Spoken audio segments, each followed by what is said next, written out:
Som a la Riera de Begues, just a la zona limítrof entre el terme municipal de Begues i d'Olesa de Bonesvalls, a l'Alt Penedès.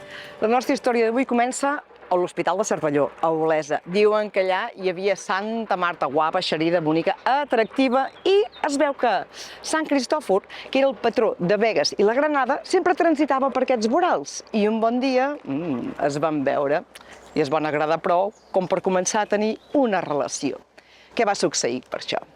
Que el món n'està ple de puritans. Ja sabeu que els olesans, no perquè ara ho siguin puritans, però aleshores aquesta relació no els va agradar gens.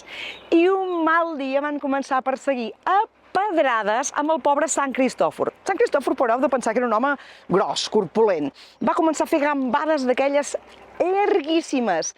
El van perseguir però no el van pas agafar. I ell què va fer? Va pujar a un lloc ben alt, posem per cas la Mola, i allà es va pixar, no s'hi va pixar, es va pixar. I què va fer? Doncs la Riera de Begues, que creuava 9 vegades el camí pel qual l'estaven perseguint. Què va fer després Sant Cristòfor?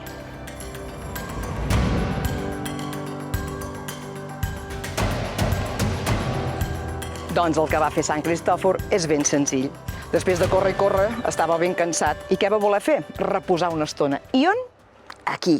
Veieu aquesta forma? És la del seu cul. El devia tenir bastant gros i portantós, I ara nosaltres el que farem serà seure aquí i provar de seure còmodament en el que anomenen els olesans la cadira de Sant Cristòfor. Què us sembla? I és que això també és el Penedès.